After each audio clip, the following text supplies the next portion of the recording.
Now let us solve some solved examples of this exercise.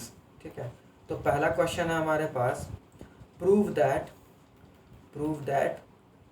3 into sine of pi by 6 into sec of pi by 3 minus 4 into sine of 5 pi by 6 into cot of pi by 4 is equal to 1 होता है। ये prove करना है हमें। ठीक है, तो देखो LHS में क्या है हमारे पास, LHS में है 3 साइन ऑफ पाई बाई 6, तो मैं डायरेक्टली लिख रहा हूँ value 3 sine of pi by 6 मतलब साइन 30 होता है ना, तो इसका वैल्यू हाफ होता है, मल्टीप्लाइड बाई ये सेक है। ठीक है, तो multiplied by sec of pi by 3 मतलब सेक ऑफ 60 फाइंड करना है। तो सेक ऑफ 60 का वैल्यू हमें याद नहीं रखना है, हमें कॉस ऑफ 60 का वैल्यू याद रखना है। कॉस ऑफ 60 हाफ होता है, तो सेक ऑफ 60 2 हो जाएगा, उसका रेसिप्रोकल है ना। Now minus 4 into sine of 5 pi by 6। अब देखो 5 पाई बाई 6 कितना होता है, तो पाई बाई 6 का मतलब होता है 30 डिग्री। ठीक है, तो 5 पाई बाई 6 का मतलब कितना हो जाएगा, 30 इंटू 5, तो 3050 मतलब 150 डिग्री। तो हमने देखा था कि 150 डिग्री का जो वैल्यू होता है वो 30 डिग्री के ही इक्वल होता है, और क्योंकि साइन उस केस में सेकेंड क्वाड्रेंट में होगा तो साइन पॉजिटिव वैल्यू ही देगा हमें, क्योंकि साइन सेकेंड क्वाड्रेंट में क्या होता है, पॉजिटिव ही होता है। ठीक है, तो वैल्यू आ जाएगा half. Sine of 5 pi by 6 का वैल्यू मैं लिख रहा हूँ 1/2। ठीक है, या फिर तुम यहाँ पे फॉर्मूला भी अप्लाई कर सकते हो। ठीक है, कौन सा फॉर्मूला, देखो तुम इसे लिख सकते हो ऐसे, sine of 5 pi by 6 will be equal to sine of, या तो तुम ऐसे कर लो कि पाई बाई 2 मतलब 90 में तुम कितना जोड़ोगे, तो 90 में तुम 60 जोड़ोगे तो पाई बाई 3, एक तो ऐसे कर सकते हो। ठीक है, तो ये कन्वर्ट हो जाएगा किस में, कॉस ऑफ पाई बाई 3 में। ठीक है, या फिर तुम इसे ऐसे भी लिख सकते हो, sine of 5 pi by 6 is equal to sine of pi में से घटा दो पाई बाई 6, है ना। तो ये हो जाएगा। अब देखो साइन में से sine of pi minus theta क्या होता है, साइन थीटा ही होता है ना।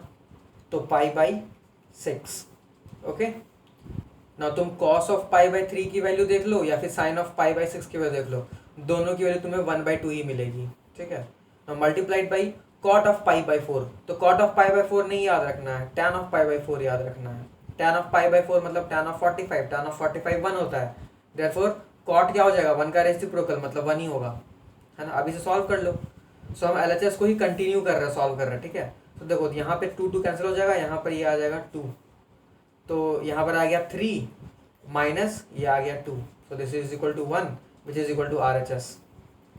ठीक है, तो आई होप ये समझ आया होगा। नाउ नेक्स्ट क्वेश्चन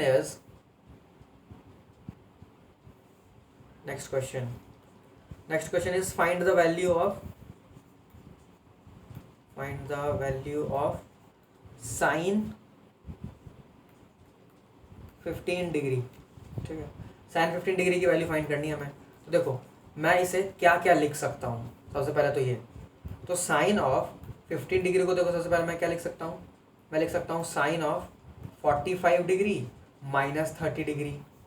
ठीक है, या फिर मैं इसे ऐसे भी लिख सकता हूँ, this is equal to sine of 60 degree minus 45 degree, है ना। ये दोनों लिख सकता हूँ, और कुछ लिख सकता हूँ क्या, नहीं, साइन के टर्म्स में लिखना है तो बस यही दो लिख सकते हैं हम। ठीक है, बाकी के वैल्यूज हमें पता नहीं है, तो नॉन एंगल्स जो भी वैल्यूज हमें पता है, जिन भी एंगल्स के लिए हमें साइन ऑफ दैट एंगल की वैल्यू पता है, तो हम यही दो चीज़ लिख सकते हैं। 45 में से तुम 30 सब्ट्रैक्ट कर दो तो 15 मिल जाएगा, 60 में से तुम 45 सब्ट्रैक्ट कर दो तो वापस से 15 मिल जाएगा। तो अब तुम या तो इसमें फॉर्मूला लगा दो या तो इसमें फॉर्मूला लगा दो, है ना। तो साइन ऑफ, फॉर एग्जाम्पल चलो हम सेकेंड वाला फॉर्मूला ले लेते हैं। ठीक है, क्योंकि शायद पहला वाला बुक में दिया हुआ है, तो हम सेकेंड वाले से कर लेते हैं, पहला वाला तो बुक में दिया ही हुआ है ना। जैसे देखो साइन A कॉस B या फिर sine X cos Y, sine 60 cos of 45 degree minus cos 60 into sine of 45 degree. बस अब वैल्यू पुट करो, तो साइन 60 कितना होता है, √3/2 multiplied by 1/√2 minus cos 60 will be half multiplied by 1/√2, है ना। तो देखो 1/2√2 तो एलसीएम ही आ गया, यहाँ बच गया √3 - 1, दिस इज द आंसर। ठीक है, तो आई होप ये समझ आ गया होगा। सिमिलरली एक क्वेश्चन है, find the value of tan of 13π/12।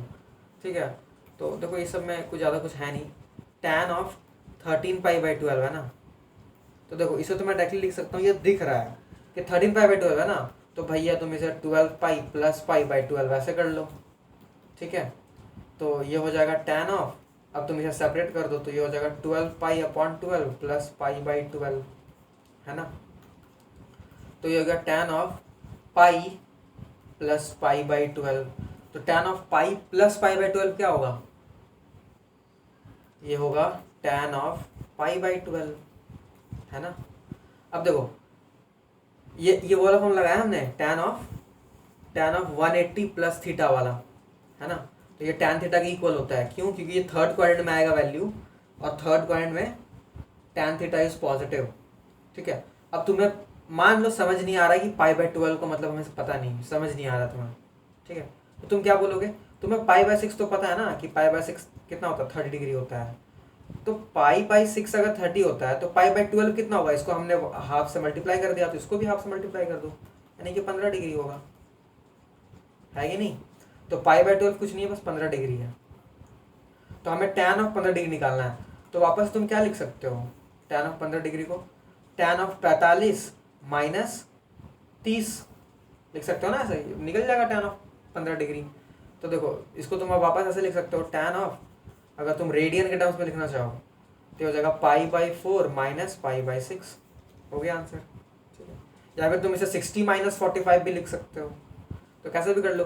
अब यहाँ पर tan का फॉर्मूला लगा दो, tan of π/4 - π/6, so this will be equal to, देखो tan A - tan B, क्योंकि यहाँ पर माइनस है तो यहाँ पर माइनस आएगा, divided by 1 + tan A × tan B, tan of π/4 × tan of π/6। NCERT में ये x और y के टर्म्स में गिवन है ना, मुझे a और b के टर्म्स में याद है, तो कंफ्यूज मत होना।